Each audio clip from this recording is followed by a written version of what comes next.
Hello guys, welcome to MKV academy. मैं मोहित वैष्णव लेकर के आया हूं आप लोगों के लिए कुछ इंपॉर्टेंट नोट्स। तो वीडियो को लास्ट तक देखिए और बने रहिए मेरे साथ।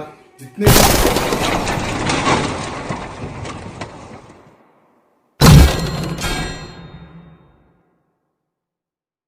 हे गाइस, आज का हमारा टॉपिक है भारतीय संविधान की प्रस्तावना।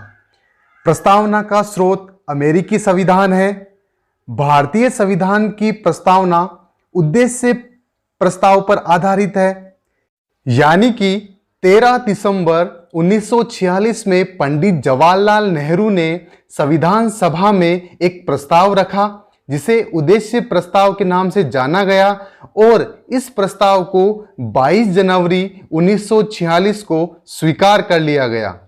इसके साथ ही 26 जनवरी 1950 जब भारतीय संविधान पूर्ण रूप से लागू किया गया, उसी समय प्रस्तावना को भी लागू किया गया। प्रस्तावना संविधान के उद्देश्यों को बताती है। इसके साथ ही प्रस्तावना का स्वरूप इस प्रकार है: हम भारत के लोग भारत को एक संपूर्ण प्रभुत्व संपन्न समाजवादी धर्मनिरपेक्ष लोकतांत्रिक गणराज्य बनाने के लिए और इसके समस्त नागरिकों को सामाजिक, आर्थिक और राजनीतिक न्याय, विचार, अभिव्यक्ति, धर्म, विश्वास व उपासना की स्वतंत्रता, प्रतिष्ठा और अवसर की समता प्राप्त कराने के लिए तथा व्यक्ति की गरिमा और राष्ट्र की एकता तथा अखंडता सुनिश्चित करने वाला बंधुत्व बढ़ाने के लिए दृढ़ संकल्पित होकर अपनी इस संविधान सभा में आज 26 नवंबर 1949 को एतद द्वारा इस संविधान को अंगीकृत, अधिनियमित और आत्मर्पित करते हैं। इस टॉपिक से यूपीएससी 2017, आईएएस 2014 के साथ आरएएस प्री 2013 व आरएएस मेंस में 2013 में अच्छे प्रश्न आए हैं। प्रस्तावना से निम्न बातें स्पष्ट होती है। पहला, संविधान के उद्देश्य क्या है? इसमें है न्याय, सामाजिक, आर्थिक व राजनीतिक न्याय। अब इन तीनों प्रकार के न्याय का उल्लेख नीति निर्देशक तत्वों में भी किया गया है। अब है स्वतंत्रता। इनका पर्टिकुलर एक ऑर्डर है और यही से आरएएस 2013 के अंदर सवाल पूछा गया था। स्वतंत्रता का उल्लेख है विचार, अभिव्यक्ति, विश्वास, धर्म व उपासना। अनुच्छेद 19(1)(a) में भी भाषण व अभिव्यक्ति की स्वतंत्रता का उल्लेख किया गया है। अब है समानता, अवसर तथा प्रतिष्ठा की समानता। इस अवसर की समानता का उल्लेख अनुच्छेद 16 में भी है। तो ये थे संविधान के उद्देश्य। अब जो दूसरा बात स्पष्ट होती है प्रस्तावना में, वो है सरकार का स्वरूप क्या है। तो इसमें है पहला, लोकतांत्रिक, यानी जनता का, जनता के लिए, जनता द्वारा किया गया शासन। दूसरा है गणतंत्र, यानी देश का सर्वोच्च पदाधिकारी निर्वाचित होता है। भारत में गणतंत्रात्मक शासन व्यवस्था होने का उल्लेख सिर्फ प्रस्तावना में है, बाकी किसी अनुच्छेद या भाग में नहीं है। अब है समाजवादी स्वरूप, यानी कि जनता सरकार लोक कल्याण के लिए कार्य करेगी। पंथ निरपेक्ष स्वरूप, यानी राज्य का कोई एक धर्म नहीं है, राज्य किसी भी धर्म को बढ़ावा नहीं देगा और राज्य के लिए सभी पंथ और धर्म समान होंगे। प्रस्तावना से तीसरी जो बात स्पष्ट होती है वो है संविधान का स्रोत क्या है। तो संविधान का स्रोत जनता है, और हमने शुरुआत में जो प्रस्तावना पढ़ी थी उसमें भी है हम भारत के लोग। ये जो शब्दावली है वो प्रस्तावना में उल्लेखित है और इसके दो अर्थ हैं। संविधान का स्रोत जनता है और भारत में जनता ही सर्वोच्च है। चौथी बात जो प्रस्तावना से स्पष्ट होती है वो है संविधान के लागू होने की तिथि। तो भारतीय संविधान आंशिक रूप से 26 नवंबर 1949 को लागू हुआ था। इसका उल्लेख भी प्रस्तावना में ही है।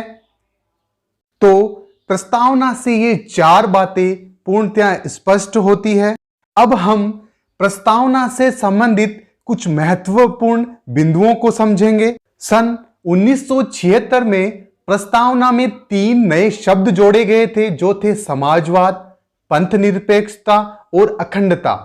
इन तीनों का उल्लेख मैंने पहले कर दिया है और ये जो तीनों शब्द हैं वो 42वें संविधान संशोधन के तहत जोड़े गए थे। उस समय इंदिरा गांधी की सरकार थी। अब तक यानी 2020 तक प्रस्तावना में केवल एक ही बार संशोधन हुआ है।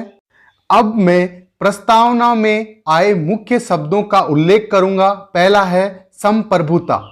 संप्रभुता का मतलब है भारत न तो किसी दूसरे देश पर निर्भर है, ना ही किसी दूसरे देश का डोमिनियन है, यानी कि भारत के ऊपर कोई और दूसरी शक्ति नहीं है। भारत अपने आंतरिक व बाहरी मामलों पर पूर्णतया स्वतंत्र है। इसके अलावा समाजवादी, धर्मनिरपेक्ष, लोकतांत्रिक, गणतंत्र का अर्थ मैंने बता दिया है। हमारी प्रस्तावना में स्वतंत्रता, समता और बंधुत्व के आदर्श हैं वो फ्रांस की क्रांति जो 1789 से लेकर के 1799 तक चली, उससे लिए गए हैं। वहीं सामाजिक, आर्थिक व राजनीतिक न्याय को 1917 की रूस की क्रांति से लिया गया है। प्रस्तावना में समता का अर्थ है बिना किसी भेदभाव के हर व्यक्ति को समान अवसर प्रदान करें और समाज के किसी भी वर्ग के लिए कोई भी विशेषाधिकार न हो। प्रस्तावना में उल्लेखित बंधुत्व का अर्थ है भाईचारे की भावना और हमारे जो मौलिक कर्तव्य है यानी अनुच्छेद 51 क में भी इसका उल्लेख किया गया है। प्रस्तावना में भारत शब्द का उल्लेख 2 बार किया गया है। इसके अलावा प्रस्तावना में इन 3 शब्दों का भी उल्लेख है। पहला अंगीकृत यानी संविधान को स्वीकार करना, दूसरा अधिनियमित यानी संविधान को लागू करना और आत्म अर्पित यानी स्वयं को संविधान सौंपना। अब बात करते हैं क्या प्रस्तावना संविधान का भाग है और उसमें उसी तरीके से संशोधन किया जा सकता है। तो केशवानंद भारती विवाद में सुप्रीम कोर्ट ने एक निर्णय दिया और कहा प्रस्तावना संविधान का भाग है और इसमें उसी प्रकार से संशोधन किया जा सकता है जिस प्रकार से संविधान के अन्य भागों में संशोधन किया जाता है।